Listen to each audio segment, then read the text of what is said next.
लग्न सोहळा म्हटलं की कन्यादान, कन्यादान म्हटलं की फर्निचर आणि फर्निचर म्हटलं की साई कमल फर्निचर.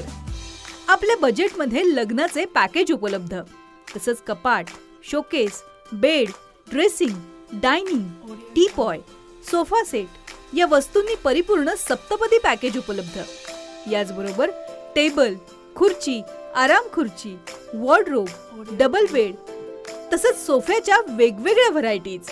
अर्थात घरासाठी आवश्यक ते सर्व फर्निचर म्हणजेच संगमनेरमधील साई कमल फर्निचर.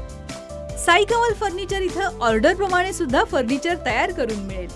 आजच भेट द्या साई कमल फर्निचरला. प्रोप्रायटर गणेश साहेबराव सातपुते, वसंत लॉन्स समोर, संगमनेर. मोबाईल 98 814 73 753 आणि 98 902 61 272.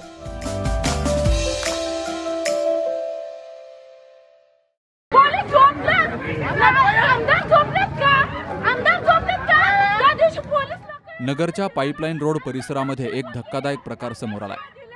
येथील साई कलेक्शन या कपड्यांच्या दुकानामध्ये खरेदीसाठी आलेल्या 2 ग्राहकांनी दुकानदाराला बेदम मारहाण केल्याची घटना घडली आहे. तर या प्रकरणी पोलिसांनी गुन्हा दाखल केला असून पुढील कारवाई दरम्यान आरोपींच्या कुटुंबियांनीही पोलिसांसोबत वाद घालत गोंधळ घातल्याचं समोर आलंय. या घटनेची माहिती मिळताच पोलीस पथक घटनास्थळी पोहोचलं. मात्र यावेळी आरोपींनी उपस्थित पोलिसांनाच दमदाटी करत हुज्जत घातली. त्यानंतर पोलीस या प्रकरणाचा तपास करण्यासाठी आणि आरोपींच्या घराची झाडाझडती घेण्यासाठी त्यांच्या घरी गेले. त्यावेळी पोलीस घरी पोहोचताच आरोपींच्या घरातील इतर सदस्यांनी पोलिसांसमोरच जोरदार राडा घातला आणि मोठा गोंधळ निर्माण केला.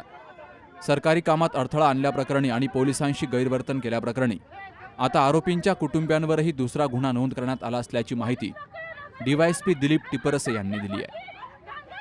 दिनांक 5/7/2026 म्हणजे रविवारी संध्याकाळी 9:30च्या दरम्यान एक आपल्या पाईपलाईन रोडवरती साई कलेक्शन नावाचं एक दुकान आहे. त्या दुकानामधील यातील जे आरोपी आहे नितीन मच्छिंद्र शिंदे व विशाल संतोष शिंदे यांनी त्या ठिकाणी जाऊन त्यांना जी पॅन्ट पाहिजे होती ते पॅन्ट त्यांनी त्याला पैसे न देता दुकानदाराला थोडी मारहाण केली आणि ती तशीच ती पॅन्ट त्या ठिकाणी त्यांनी घेऊन गेली. तसेच त्या दुकानदाराला त्यांनी जर तुझं दुकान चालू ठेवायचं असेल तर तुला 500 रुपयाची खंडणी द्यावी लागेल अशी घटना घडल्यामुळे त्या घटनेच्या अनुषंगाने आपण जे दुकानाचे जे मालक आहेत आकाश प्रकाश शिंदे त्यांच्या फिर्यादीवरनं भारतीय न्याय संहिता कलम 119(1) 308 म्हणजे जबर दुखापत करून एखादी मालमत्ता घेणे व खंडणी मागणे असे गुन्हे दाखल केले होते.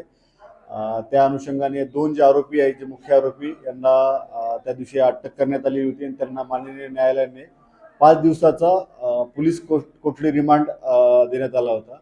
तसेच त्या घटनेच्या अनुषंगाने जेव्हा पोलीस स्टेशनला डायल 112 वरती कॉल आला होता की अशी काही त्यातील जे फिर्यादी यांनी कॉल केला होता घटना घडलेली आहे, तर त्या ठिकाणी जे गेलेले पोलीस होते त्यांनाही त्या ठिकाणी दमदाटी किंवा शिवीगाळ करणे किंवा त्यांचं जे कर्तव्यामध्ये शासकीय काम पार पडताना अडथळा निर्माण करणे अशी त्या ठिकाणी घटना घडली होती.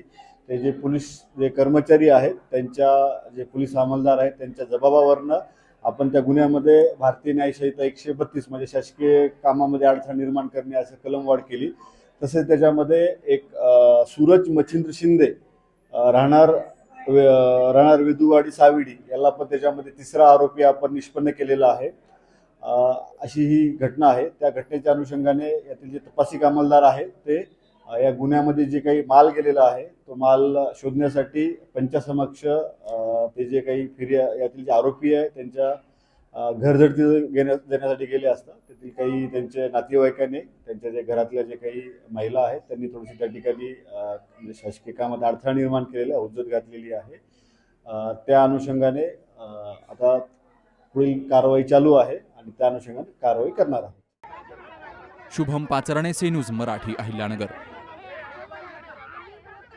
कॉंग्रॅच्युलेशन वहिनी, बाळ झाल्याबद्दल. पण मी ऐकलंय डिलिव्हरी फार क्रिटिकल होती. आता ठीक आहे ना सगळं? अगं होता थोडा प्रॉब्लेम, पण स्त्रियांच्या आरोग्याची संपूर्ण काळजी घेणारं मातृसेवा होतं ना साथीला. सगळं सुरळीत झालं. किशोर वयापासून ते रजोनिवृत्तीपर्यंत स्त्रीच्या आरोग्याची संपूर्ण काळजी घेणारं अहमदनगर मधील पहिलं स्त्री रुग्णालय. Matruseva women's hospital, obstetric ICU. किशोरवयीन आणि विवाहपूर्व समुपदेशन, गरोदर माता तपासणी आणि प्रसूती, पहिल्या सिझेरियन नंतर नॉर्मल डिलिव्हरीची सोय. मातृसेवा विमेन्स हॉस्पिटल, सक्कर चौक, नवीन टिळक रोड, अहमदनगर. फोन 9850 20 0017.